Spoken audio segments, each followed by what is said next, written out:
In May 1998, a tragic incident at the Harvest Time bread factory in Leicester revealed severe lapses in workplace safety and corporate negligence. The factory's health and safety officer, Dennis Masters, made a fateful decision to handle a safety hazard in-house instead of consulting an expert. This decision led to a catastrophic outcome. 2 men, David Mays and Ian Erickson, were sent into a dangerously hot oven, unaware of the horrors that waited for them. What transpired next was a sequence of missteps and overlooked safety protocols that culminated in a devastating loss. Let's delve into the chilling details of that tragic event.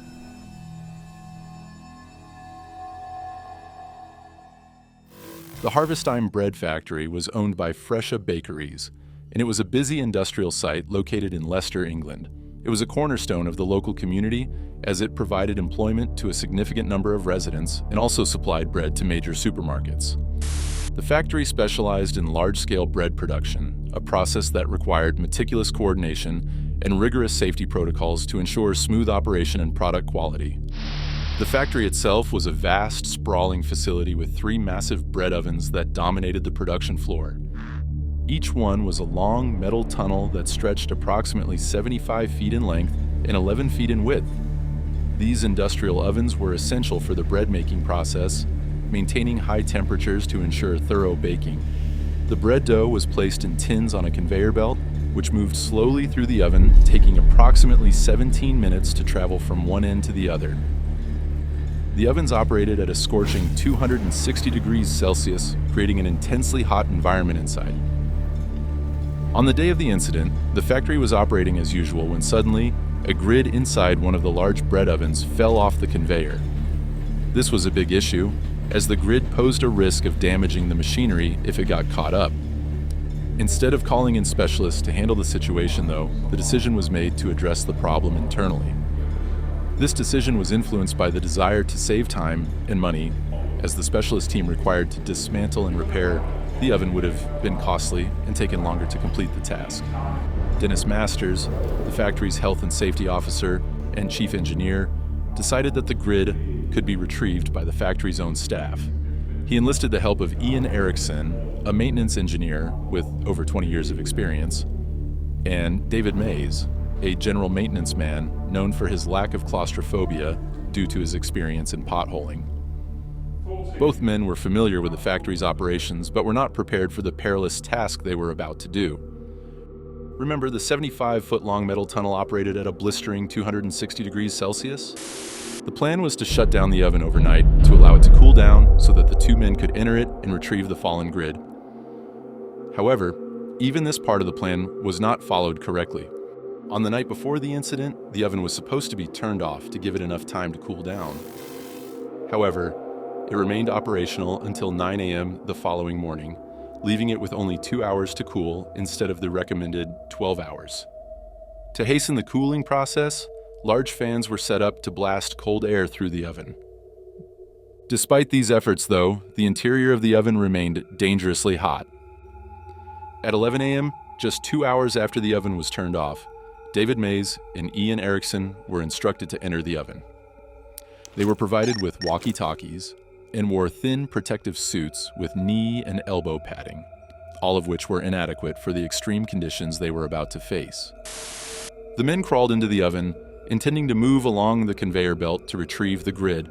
As they proceeded, it quickly became apparent that the oven was still much too hot. The 3 temperature dials along the side of the oven, which indicated that the internal temperature was over 100 degrees Celsius, had been fatally overlooked.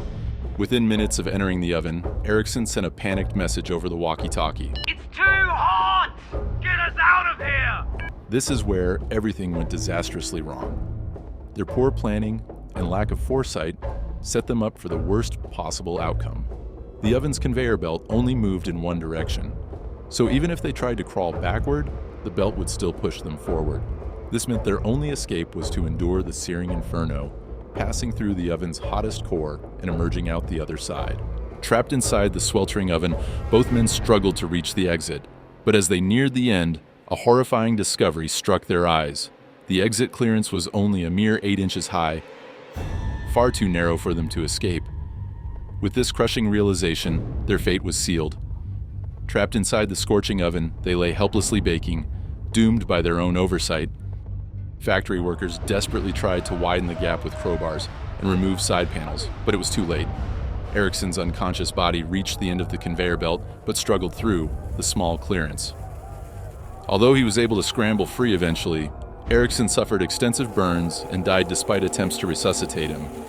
Meanwhile, May's body was trapped inside the oven machinery, suffering burns over 80% of his body before he was finally retrieved by firefighters. This was a completely preventable tragedy, but it occurred because of a blatant disregard for safety protocols. The aftermath of the Harvest Time incident was marked by intense scrutiny, legal battles, and a public outcry for justice. The deaths of David Mays and Ian Erickson prompted a comprehensive investigation by the Health and Safety Executive, HSE, and local authorities. It revealed a web of corporate negligence and systemic failures. The HSE's investigation quickly uncovered that the factory had severely violated a number of safety protocols. The decision to have the repair done in-house without proper cooling of the oven, the failure to consult experts, the overall lack of a risk assessment, and sending 2 men inside an oven with an irreversible conveyor belt were critical points of failure. The temperature gauges, which showed the oven was still over 100 degrees Celsius, had also been ignored. During the court hearings, this was mentioned as hot enough to boil water, a piece of information that showed a clear neglect of worker safety in favor of maintaining production and reducing costs. Charges were brought against key figures in the company. John Bridson, the managing director of Fresha Bakeries, admitted 2 charges under the Health and Safety at Work Act. Production director Brian Jones admitted to a single count, and Dennis Masters, the man behind the decision of sending the 2 into the oven, faced charges for failing to take reasonable care for the safety of others at work. Shockingly, when asked if he had to set up a permit-to-work system after their deaths, Masters replied, "Fuck, I forgot. I'll sort it out now." Anthony Barker QC, the prosecutor, detailed how the company wanted to save money by not calling the oven manufacturer's repairman, who estimated the job would require 12 hours to complete safely. The 2001 trial at Leicester Crown Court was harrowing for the families of David Mays and Ian Erickson. But I'd just like to get somebody somewhere be held really responsible for this. And I mean responsible, not just money. David, as a son, he was a good son. He was a good son. If his father or I needed anything, he was there. He used to come, take his dad out for a pint, that sort of thing. He always used to come up and say, "Come on, Pop, we're going for a pint." Yeah. I miss that. I miss it. Yeah. Determined to seek justice for their son, May's parents attended the trial. They heard about the frantic last moments of the men, their desperate calls for help, and the futile rescue attempts. But the verdict was a shock. Large fines, but no prison sentences for the responsible executives. John Bridson was fined £20,000, while Brian Jones and Dennis Masters were fined only a total of £3,000. Fresha Bakeries and Harvest Time Limited were collectively fined £600,000. And how much money would the company have lost if they'd followed the proper safety protocols? £1,120. Every hour, the oven was shut down. Harvest Time Limited was eventually forced to overhaul its safety protocols, installing new safety equipment and implementing rigorous safety training to prevent future tragedies. However, these changes came too late for David Mays and Ian Erickson. The defendants apologized to the families in court.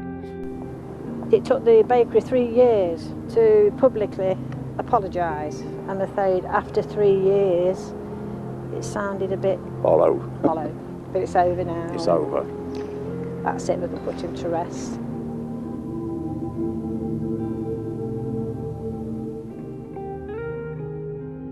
Looking back, Mays and Erickson were simple men, trying to make an honest living.